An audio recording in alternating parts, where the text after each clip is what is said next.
आप सभी को मेरा नमस्कार। स्वागत है आप सभी का स्कैनर एजुकेशन पे। आज के इस वीडियो में हम थोड़ी सी थ्योरी के बारे में डिस्कस करेंगे कि जब रीडिंग कॉम्प्रिहेंशन के हम पैसेजेस सॉल्व कर रहे होते हैं उसमें एक क्वेश्चन जो आ सकता है वो ये है कि जो आप पैसेज देख रहे हो वो संभवतः इनमें से क्या है, यानी कि ये न्यूज़ रिपोर्ट है, न्यूज़ आर्टिकल है, क्या ये एडिटोरियल है, क्या ये मैगजीन आर्टिकल है, या फिर ये प्रेस या फिर पब्लिक रिलीज है। इनमें से क्या पॉसिबिलिटी है उस आर्टिकल के होने की। अब ये क्वेश्चन आप तभी अटेम्प्ट कर पाओगे जब आपको इन सब के अलग अलग फीचर्स के बारे में पता होगा, और फीचर्स के बारे में ही हम आज इस वीडियो में डिस्कस करेंगे।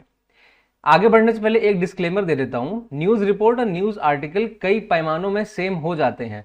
अगर आपको एग्जाम में ऑप्शन दोनों ही नहीं, इनफैक्ट एक ही मिलता है, केवल news item, news report, news article, तो वही चूज करोगे।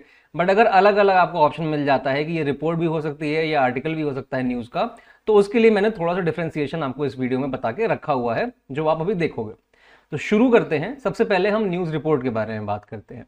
तो जो 4 डिफाइनिंग फीचर्स सामने आते हैं इसके, आप इसको ध्यान से देखो। पहला कहता है डिटेलिंग ऑफ द फैक्ट्स।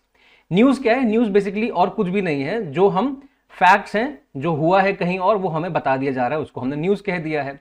तो straight away detailing of the facts कहां होती है? न्यूज रिपोर्ट में होती है।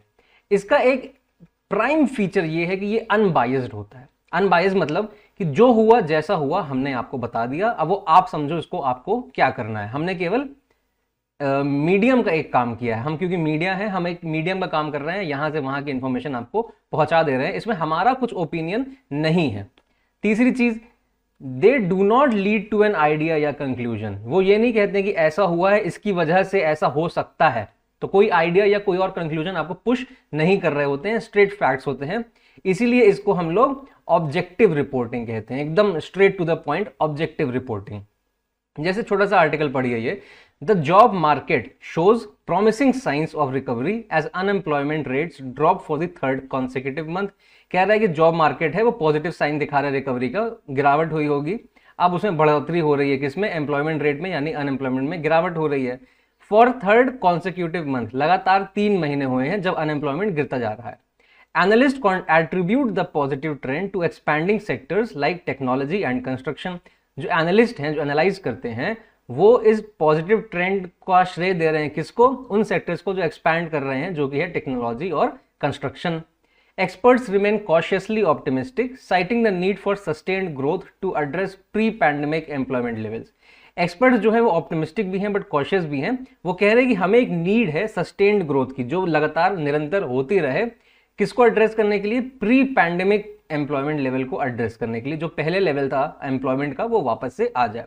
तो स्ट्रेट फैक्ट दिखाया है, इसमें और कुछ भी हमने अपना ओपिनियन या फिर अपना एक कोई आइडिया या कंक्लूजन पे ड्रॉ करने की कोशिश नहीं करी गई है। तो ये एक न्यूज रिपोर्ट हो जाती है।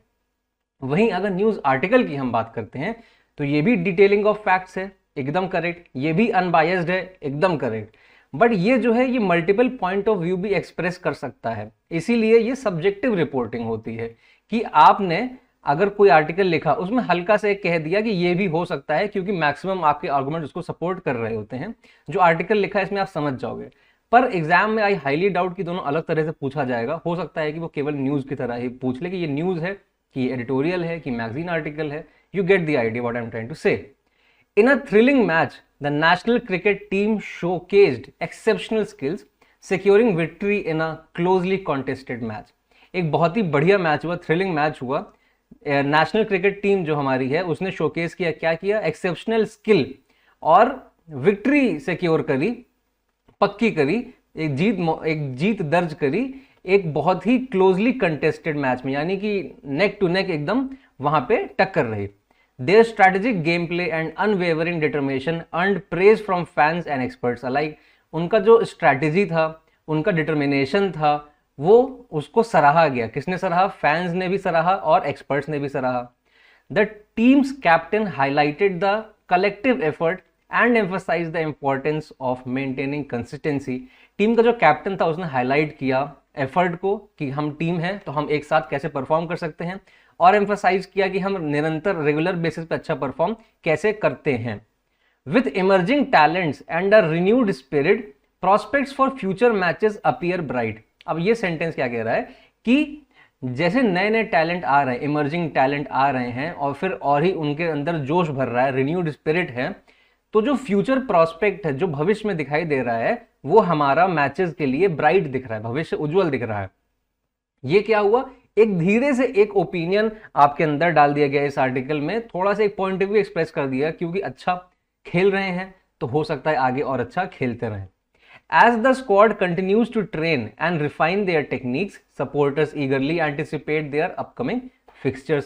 जैसे स्क्वाड कंटिन्यू कर रहा है, ट्रेन कर रहा है, अपने तरीकों को और रिफाइन कर रहा है और बारीक कर रहा है, तो जो मैच कह रहा हूं, जो आपका टीम के सपोर्टर्स हैं वो एंटिसिपेट कर रहे हैं, वो एंक्शियस हैं कि आगे के फिक्चर्स में कैसा परफॉर्मेंस रहेगा।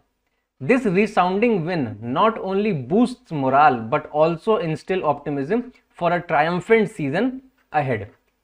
तो ये कह रहा है कि ये जो रिसाउंडिंग विन थी, ये ना ही बूस्ट किया है मोराल को, ना ही हमारा मोटिवेशन बढ़ाया है, साथ ही साथ हमें पॉजिटिविटी भी दिखा रहा है आगे के सीजन के लिए। तो इसमें हमें स्टार्टिंग के बाद कुछ 2-3 सेंटेंसेस में क्या बताया गया कि यहाँ पे आपको थोड़े से फैक्ट्स दिए गए। उसके बाद जो राइटर ने यहाँ से यहाँ तक में थोड़ा सा एक्सप्रेस कर दिया कि किस तरह से अगर हमारा परफॉर्मेंस अच्छा रहा है तो आगे हम क्या एक्सपेक्टेशंस रख सकते हैं। तो ये थोड़ा सा बारीक डिफरेंस न्यूज़ रिपोर्ट और न्यूज़ आर्टिकल में बन सकता है, और इसीलिए इसको हम लोग सब्जेक्टिव रिपोर्टिंग भी कहते हैं और उसको ऑब्जेक्टिव रिपोर्टिंग कहते हैं। आगे अब तीसरा जो हमारा आर्टिकल आता है वो क्या है, वो आ जाता है एडिटोरियल। एडिटोरियल का फंडा एकदम क्लियर है कि जो एडिटर होता है हमारे अखबार का, उसका ओपिनियन होता है। तो यानी ओपिनियन ऑफ द एडिटर या फिर पूरे पब्लिकेशन का इन जनरल किसी पर्टिकुलर सब्जेक्ट मैटर यानी कि किसी पर्टिकुलर टॉपिक पे जो भी देश में घट रही है या किसी जगह पे घट रही है। इट प्रेजेंट्स आर्गुमेंट्स फॉर या फिर अगेंस्ट, जैसे डिबेट होती है ना फॉर और अगेंस्ट, तो वैसे फॉर या अगेंस्ट एक पर्सपेक्टिव देता है या आर्गुमेंट देता है। और मोस्टली टॉपिक होती क्या है, वो पब्लिक पॉलिसी के बारे में बात कर रहा है। मान लो सरकार की कोई नई योजना आई तो अक्सर उस पर आर्टिकल मिल जाएगा। कोविड रिस्पांस कैसा रहा सरकार का, उस पर आर्टिकल लिख के दे देंगे। या देश दुनिया में कुछ हो रहा है, बड़ा मेजर लेवल पे कुछ हो रहा है, क्लाइमेट चेंज, उस पर कुछ पर्सपेक्टिव दे देंगे, उस पर पॉलिसी क्या है क्या नहीं है। तो वो मोस्टली फॉर या अगेंस्ट अपना पर्सपेक्टिव देते हैं, उसके लिए आर्गुमेंट्स प्रेजेंट करते हैं। इस एक बात ध्यान रखना, एडिटोरियल हमेशा बायस्ड होता है। क्यों? क्योंकि ये ओपिनियन है, तो फिर यहाँ पे अखबार को क्रिएटिव लिबर्टी होती है, उसके बाद पूरी लिबर्टी है कि वो अपना ओपिनियन एडिटोरियल के अंदर एक्सप्रेस कर सकता है। तो वहाँ न्यूज़ तो है ही है, प्लस उस न्यूज़ के अकॉर्डिंग उसका ओपिनियन भी है कि ये ऐसा हो रहा है, इसलिए हमारे हिसाब से तो ऐसा हो सकता है या ऐसा होना चाहिए, जिसकी वजह से एक पॉलिटिकल स्टांस निकल के सामने आता है। अगर कोई सरकार ने अच्छी स्कीम लॉन्च करी है, उसके सपोर्ट में बोल रहे हो, तो आपका स्टांस है कि आप प्रो गवर्नमेंट हो। अगर कोई स्कीम निकल के आती है, आप सपोर्ट नहीं कर रहे हो, तो आप सपोर्ट नहीं कर रहे हो। सिंपल। ये जो है lead to a particular point of view, ये सीधा ड्रॉ करता है आपके नज़रिए को एक पर्टिकुलर बात कहने के लिए। जैसे एग्जाम में ऐसे नहीं लिखते थे किसी पर्टिकुलर टॉपिक पे कि हम ये बात को कैसे पोर्ट्रे करें कि हमारी बात मान ली जाए, तो उसमें आप स्टार्टिंग में आर्गुमेंट्स प्रेजेंट करते हो, फिर आखिरी में कहते हो इसलिए मैं इस बात को कंक्लूड करता हूं कि ऐसा होना चाहिए। तो अल्टीमेटली एक पॉइंट ऑफ व्यू हमारे पास एक्सप्रेस हो रहा होता है, जो कि बहुत ज़रूरी हो जाता है एडिटोरियल के केस में। फिर इसको ओपिनिएटेड रिपोर्टिंग कहते हैं, यानी ओपिनियन है यहाँ पे। तो पहला हो गया ऑब्जेक्टिव रिपोर्टिंग, दूसरा सब्जेक्टिव हो गया, इसमें ओपिनियन है तो ओपिनियनेटेड रिपोर्टिंग हो गया। ठीक है, अब जैसे ये पढ़ो, it's high time we face the reality. अब देर हो रही है, नहीं तो रियलिटी फेस कर लो। अब our planet is gasping for breath due to our dependence on fossil fuels. हमारा प्लैनेट जो है वो सांस लेने में दिक्कत हो रही है। क्यों? क्योंकि हम फॉसिल फ्यूल पे डिपेंड कर रहे हैं। The transition to renewable energy isn't just a choice, it's a moral obligation. ये जो ट्रांजिशन करना है हमें रिन्यूएबल एनर्जी पे, रिन्यूएबल एनर्जी जैसे सोलर एनर्जी हो गई, वाटर एनर्जी हो गई, तो इन पे जो हमें डिपेंडेंसी अपनी क्रिएट करनी चाहिए, ट्रांजिशन करना चाहिए from fossil fuel, petrol, diesel से, ये सिर्फ हमारी चॉइस नहीं है, अब हमारा मॉरल ऑब्लिगेशन भी हो जाता है। Sceptics argue about cause but the environmental toll of inaction is far steeper. जो इस नज़रिए को मना करते हैं कि नहीं हम रिन्यूएबल को यूज़ नहीं कर सकते हैं, जो स्केप्टिक है इस आइडिया को लेके, जो डाउट करते हैं, वो कहते हैं कि बहुत महंगा पड़ेगा, बट जो एनवायरमेंटल कॉस्ट आएगी उसको वो ध्यान में नहीं दे रहे हैं। Solar and wind power are no longer luxuries. अब सोलर पावर और विंड पावर लग्जरी नहीं है, वो नेसेसिटी हो गई है। एक समय जब नया नया सोलर पावर आया तब हो सकता है कि वो लग्जरी कैटेगरी में आता हो, बट आज वो मजबूरी हो गई है, सबको इसको इस्तेमाल करना चाहिए। The resistance to change stems from vested interest, but let's prioritise the wellbeing of our earth over short term gains. जो हम ट्रांजिशन नहीं कर रहे रिन्यूएबल रिसोर्सेज पे, यूज करे जा रहे हैं फॉसिल फ्यूल को, तो ये हमारे लिए शॉर्ट टर्म गेन है, क्योंकि आगे तो रिन्यूएबल ही यूज करना है, तो हमें प्रायोरिटाइज करना चाहिए उसको, ना कि दूसरी चीजों को। The era of renewables is here, let's seize it, not only for ourselves but for the generations to come। कि जो एरा है, जो सदी है, वो आ गई है हमारी रिन्यूएबल एनर्जी की, अब इसको हमें पकड़ के चलना पड़ेगा, नहीं तो आगे जनरेशंस को दिक्कत हो जाएगी। ठीक है, तो यहाँ देखो, यहाँ पे कुछ बात बताई और फिर उसमें अपना पूरा ही ओपिनियन एडिटर ने अपना लिख के रख दिया और आपको भी कन्विंस करने की कोशिश करी कि क्यों उसका ओपिनियन सही है। ठीक है, तो ये एडिटोरियल का लैंग्वेज हो जाता है। चौथा आ जाता है हमारा प्रेस या पब्लिक रिलीज। इसका फंडा एकदम क्लियर है, ये ऑफिशियल स्टेटमेंट होता है, किसको? मीडिया को दिया जाता है। जैसे कोई आर्टिकल होता है तो वो मीडिया लिख रही होती है हमारे लिए, कंज्यूमर के लिए। ये जो है ये सीधे सीधे कोई कॉर्पोरेट या गवर्नमेंट लिख रहा होता है, किसको? मीडिया के लिए, कि हमने ये लिखा है, मीडिया को बता दिया, अब मीडिया इसको अपना पब्लिश करती रहेगी। ये एक फॉर्म ऑफ अनाउंसमेंट होता है रिगार्डिंग वेरियस थिंग्स, जैसे लॉन्च ऑफ प्रोडक्ट हो गया, मर्जर हो गया, एक्विजिशन हो गया, पार्टनरशिप हो गई, अवार्ड हो गया, इवेंट हो गया, तो इसकी अनाउंसमेंट हो गई। या फिर इसके बाद अगर आपको कुछ बताना है कि ये हुआ था तो हम उसका इन्फॉर्मेशन देना चाह रहे हैं, तो वो भी यहाँ लिखते हैं। तो ये बेसिकली इंफॉर्मेशनल होता है उस सोर्स के बारे में। सोर्स मतलब हमने लिखा प्रेस रिलीज, तो हम सोर्स हैं, तो हम अपने बारे में बता रहे हैं। तो सोर्स कौन हो गए? गवर्नमेंट हो गया, स्टेट गवर्नमेंट्स हो गई, स्टेट डिपार्टमेंट्स हो गए, तो अलग अलग सोर्सेज हो सकते हैं, उसके बारे में कुछ इन्फॉर्मेशन होती है।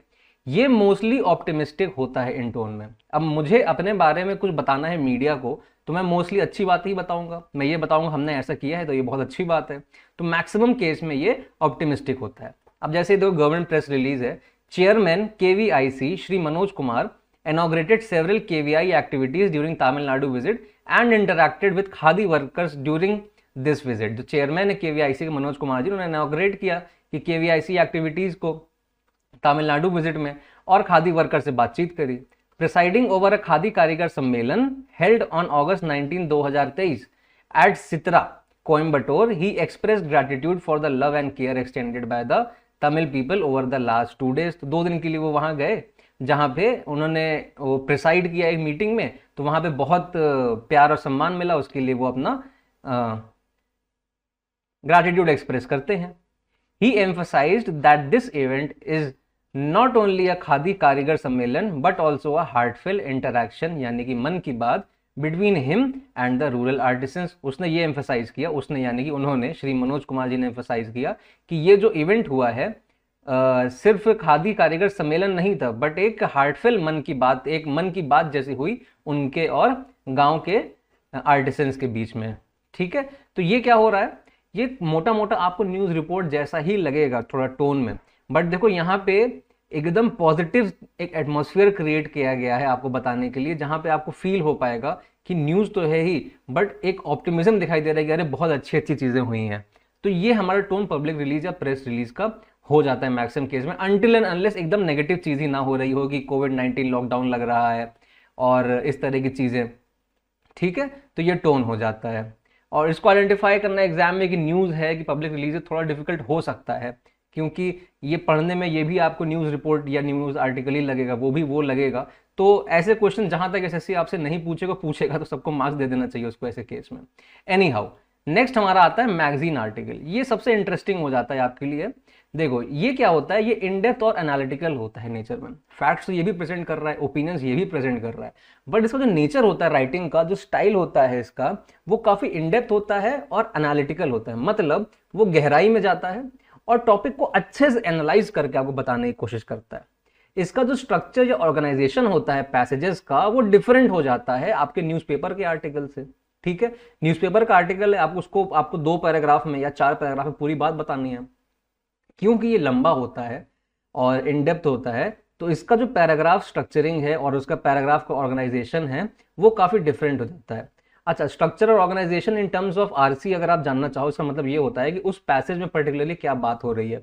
मान लो एक आरसी पैसेज है, उसमें 4 पैराग्राफ है, तो हर पैराग्राफ में एक अलग बात हो रही है, यानी कि हर पैराग्राफ एक अलग स्ट्रक्चर या अलग ऑर्गेनाइजेशन लेके चल रहा है और उसका एक इंडिपेंडेंट सब आइडिया, सब थीम भी हो जाता है। ठीक है, ये इनफॉर्मल हो सकता है, कैन बी इनफॉर्मल, एंड अक्सर ये कॉन्वर्सेशनल होता है नेचर में। ठीक है, अब इसके बारे में देखो, ये है article. In an age where digital resources are reshaping education, YouTube emerges as a powerhouse of learning. एक ऐसे दौर में जहां डिजिटल रिसोर्सेज रीशेप कर रही हैं पूरी एजुकेशन को, नया दौर दिखा रही है, यूट्यूब निकल के आ रहा है एक पावर हाउस लर्निंग का। A click away from a virtual classroom read by renowned educators, students are breaking geographic barriers to accept top tier coaching। एक क्लिक करके ही स्टूडेंट्स जो हैं वो दुनिया में कहीं से भी बेस्ट टीचर्स को एक्सेस कर सकते हैं। From complex math equations to artistic techniques, YouTube serves as a treasure trove of tutorials, fostering self-paced learning। YouTube क्या काम कर रहा है, यहाँ पे कॉम्प्लेक्स मैथ इक्वेशंस भी सॉल्व कराने वाले लोग हैं, यहाँ पे अलग अलग आर्टिस्टिक टेक्निक्स बताने वाले लोग भी हैं, और YouTube क्या कर रहा है, एक ट्रेजर ट्रव बन जा रहा है, यानी कि एक ऐसी जगह बन जा रहा है, एक खजाना बन जा रहा है जो ट्यूटोरियल्स है अलग अलग चीज़ों का। The platforms democratising effect allows budding learners to be mentored by experts across the globe, turning screens into Windows of opportunity. यानी कि जो प्लेटफॉर्म का नेचर है, इसमें कोई सेंट्रलाइजेशन नहीं है, यहाँ पे कोई भी आके वीडियो बना के डाल सकता है। तो इसका नेचर ऐसा है कि यहाँ जो नए लर्नर्स हैं वो किसी से भी सीख के अपनी मोबाइल की स्क्रीन या फिर अपने लैपटॉप की स्क्रीन को एक विंडो की तरह ट्रीट कर सकते हैं, अपॉर्चुनिटी की window. As YouTube continuously broadens its educational offerings, it is clear in today's interconnected world quality education knows no boundary. जैसे ही यूट्यूब बड़ा होता जा रहा है और अपनी एजुकेशनल ऑफरिंग्स को बढ़ाता जा रहा है, ये तो एकदम साफ साफ दिखाई देता है कि यूट्यूब इस इंटरकनेक्टेड वर्ल्ड में अब क्वालिटी एजुकेशन की कोई बाउंड्री नहीं है, कोई भी कहीं से भी कुछ भी सीख सकता है। तो इसका जो आपने नेचर आप देख पा रहे होगे कितना डिफरेंट है। एक इनफॉर्मल भी है, जैसे लग रहा है कोई आपसे बात कर रहा है, और ये किसी भी टॉपिक की और डीप में जाने की कोशिश कर रहा होता है। तो ये हमारा मैगजीन के आर्टिकल का नेचर हो जाता है। तो उम्मीद करता हूं कि आपको इस वीडियो को देख के काफ़ी हेल्प मिली होगी, और अब आप कोई रैंडम पैसेज पढ़ोगे तो एक बार अपने से पूछ के देखना कि ये क्या हो सकता है। इससे आपको एग्जामिनेशन में भी काफ़ी हेल्प मिलेगी, क्योंकि जब आप वो आर्टिकल या न्यूज आरसी का पैसेज पढ़ रहे होगे तो एक नया नज़रिया दिख जाता है आपको अपनी पढ़ाई करने के लिए। तो आज की वीडियो में केवल इतना ही, मिलता हूँ आपसे नेक्स्ट वीडियो में। जय हिंद।